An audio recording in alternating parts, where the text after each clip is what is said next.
Up next is Rod Bourke, New South Wales Bee Biosecurity Officer, and he'll be talking about Varroa, viruses and biosecurity risks. Hello, my name's Rod Bourke, Bee Biosecurity Officer with New South Wales Department of Primary Industry.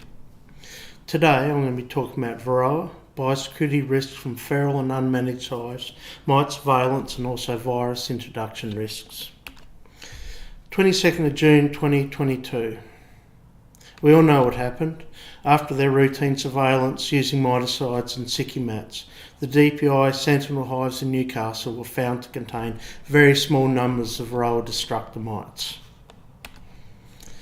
All hives at the 3 sentinel hive apiaries were euthanized that same night by Mark Page and myself.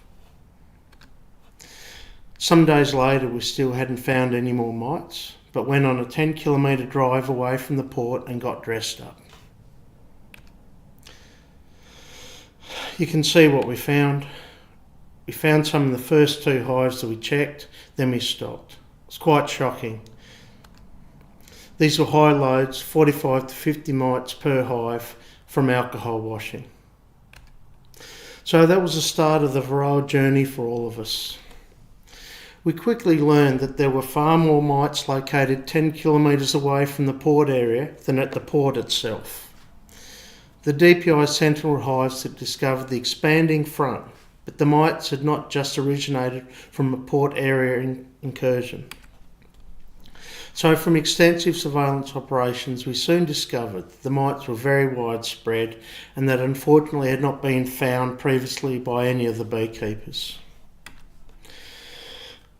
What we also saw was just how poorly some of the beekeepers were managing their bees. It was clear that many were not following New South Wales beekeeping regulations and the code of practice. Many were not visiting their bees often enough and had too many hives to look after properly. Many could not manage weak or diseased colonies, so they spread disease.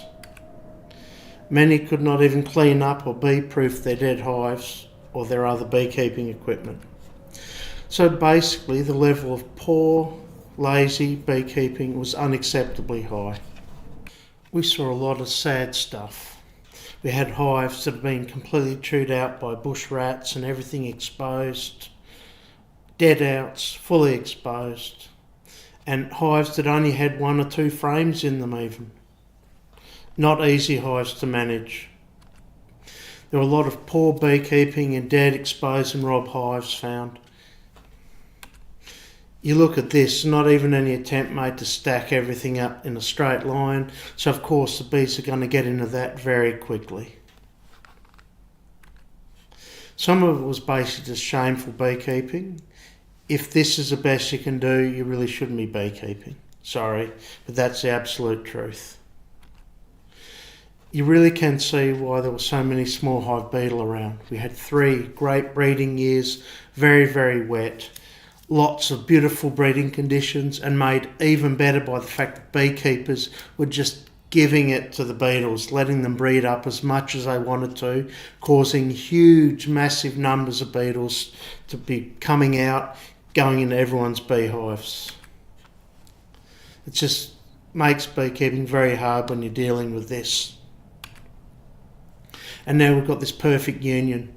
We have this little mite which is slowly chipping away at hive health, and you've got these beetles that can come through and smash a colony in 1 or 2 days just when they get the right opportunity to do so. It's going to be very interesting to see how our beekeeping goes in some of the wet years that come. But so this is a Varroa situation. Unfortunately, eradication failed. We needed to try it. We didn't really want to live with Varroa mites. But unfortunately, it's where we are now.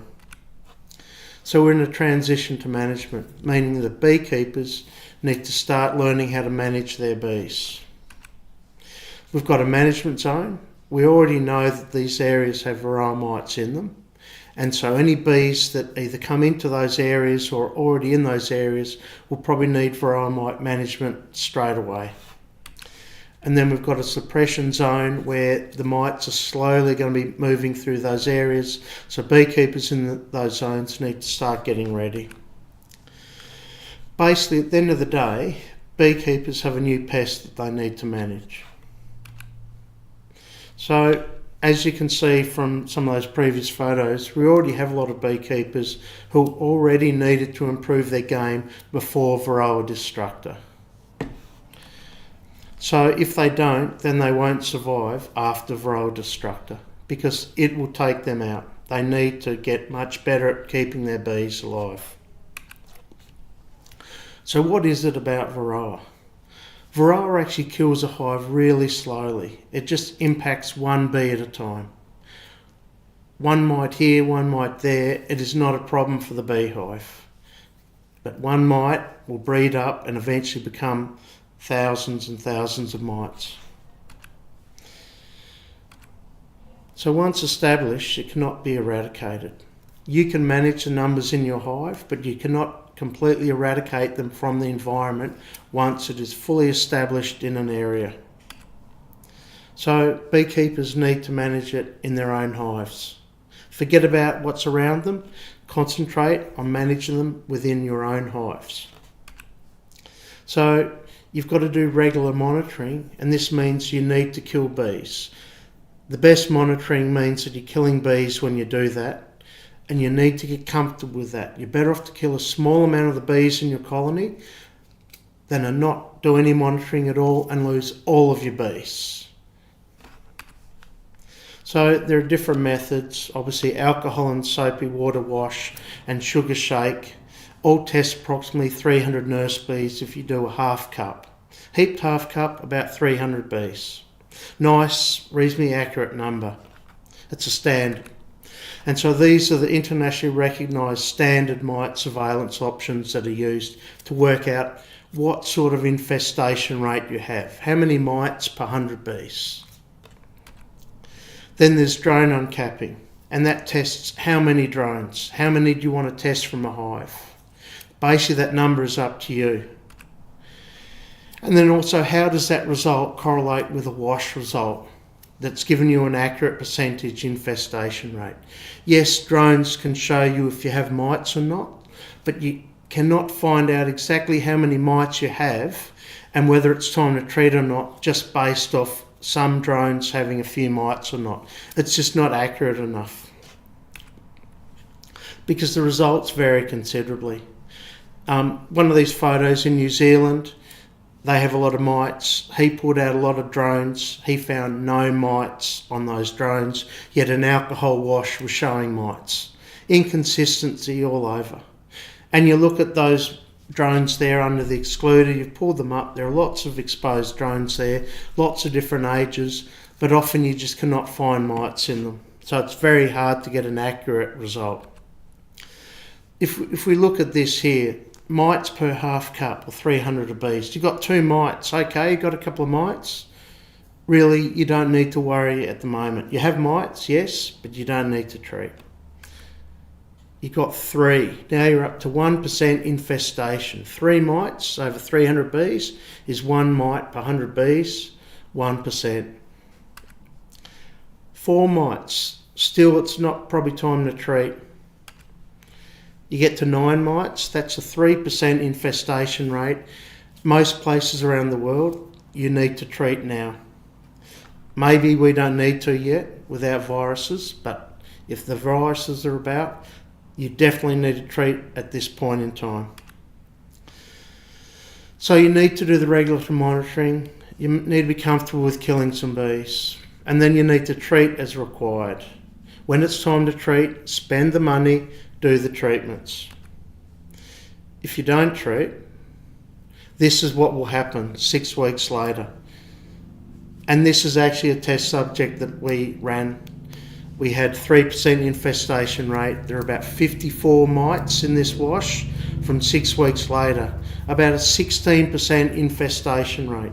In a lot of places around the world, this colony would be almost dead by now. So that was by missing treatment by 4 to 6 weeks. So you need to treat, because increased mite levels cause major health impacts upon the colony. And that brings out opportunistic pests that can see something that is good for them. Weakened bee colony, lots of resources, not very heavily defended. Wow, this is going to be good. Robbing often occurs as well. So you need to learn to manage Varroa, otherwise you'll be breeding up small hive beetles. They will take over colonies as soon as the critical mass of bees is low enough or they're stressed enough, the beetles will take them over. And you'll be spreading mites to others as well. Often as a colony gets weak and robbing occurs, all of your mites start to disappear into other colonies. They're called mite bombs for a reason. Mites blowing up everywhere. So you need to learn to manage Varroa mites so you don't get mite drops like this on your sticky mat. There were thousands of mites on this sticky mat. This colony was very unhealthy. So there's more. As Varroa slowly or quickly moves through the state, the feral and unmanaged bee populations will start breeding up mites.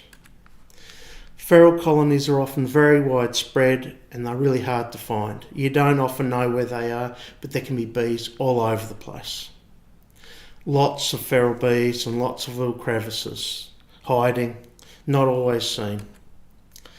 And here are just a few pictures from some Newcastle Red Zone special operations that we did early this year.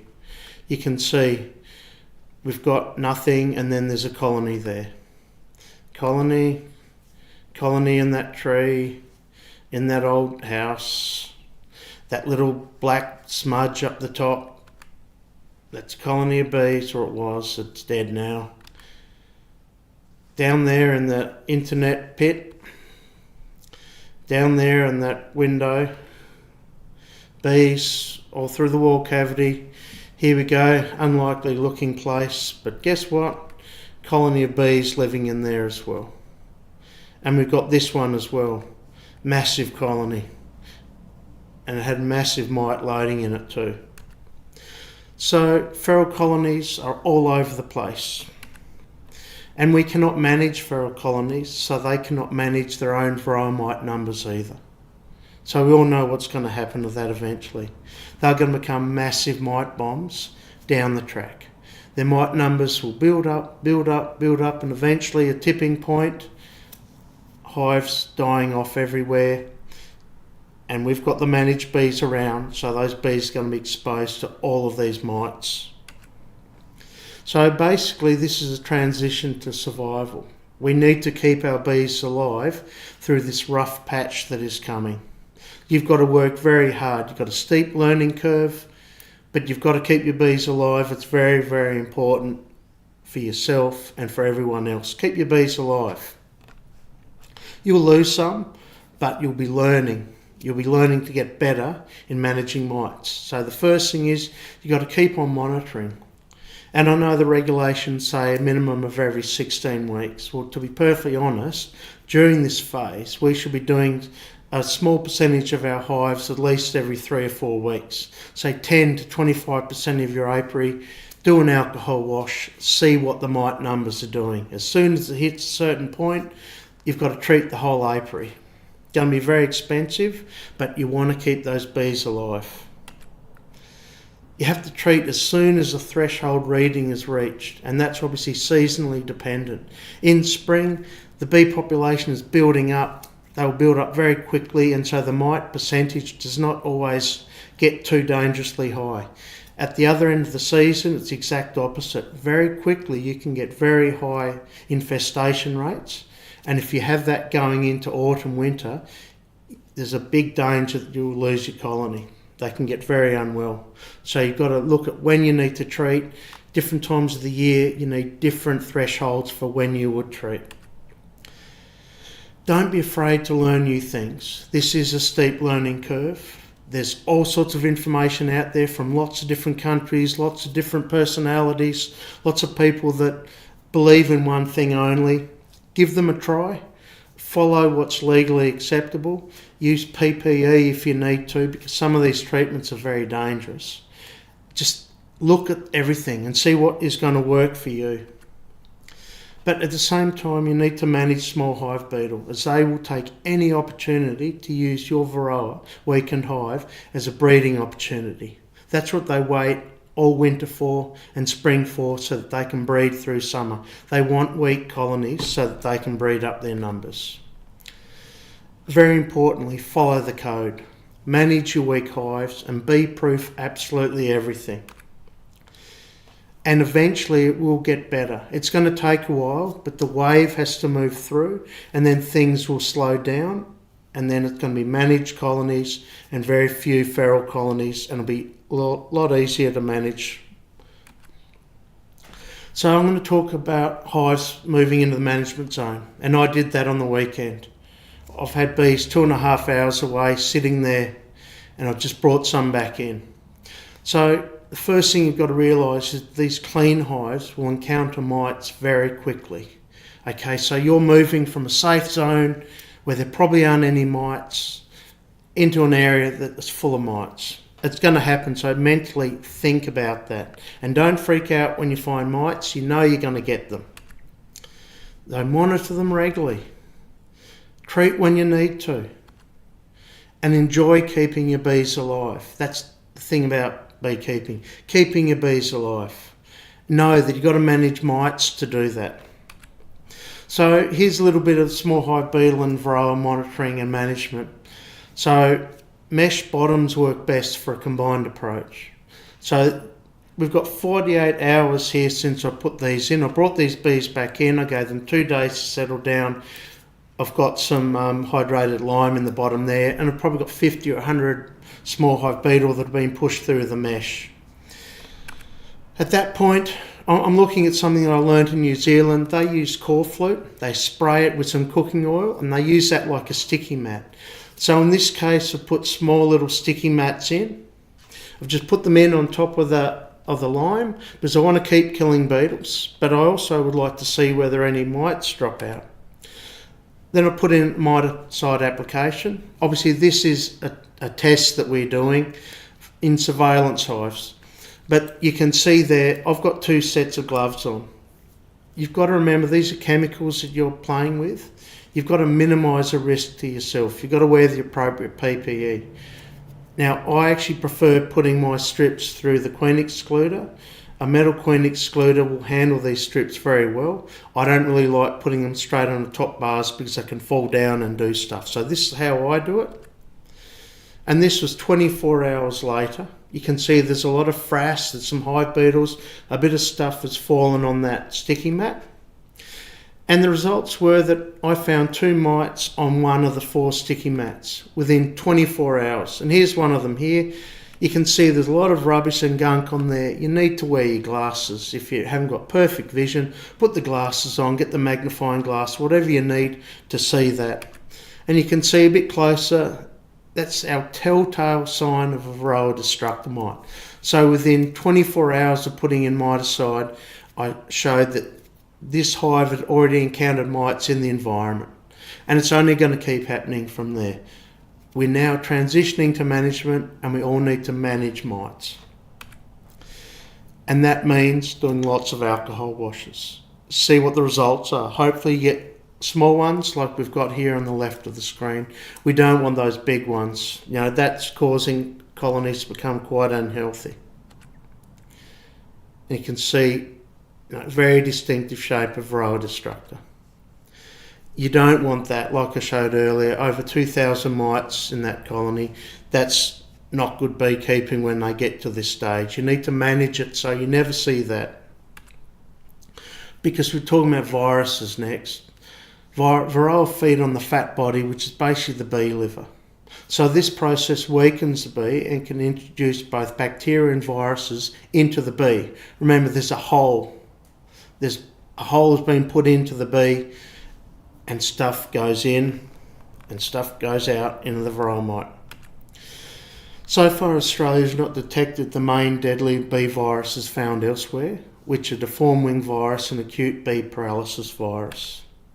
If they arrive, which would be through the importation of bee genetic material or an incursion, then the number of mites required to impact bee health would drop sharply, meaning that we may need to be treating before we even get to that 3% infestation rate. At the moment we have a buffer, we can probably go a bit past that, but if we have viruses it's going to make things a lot worse. So it's very important at the moment. We must learn to manage our mite numbers. Thank you. Enjoy your beekeeping. And if you've got any further questions, please don't hesitate to get in touch.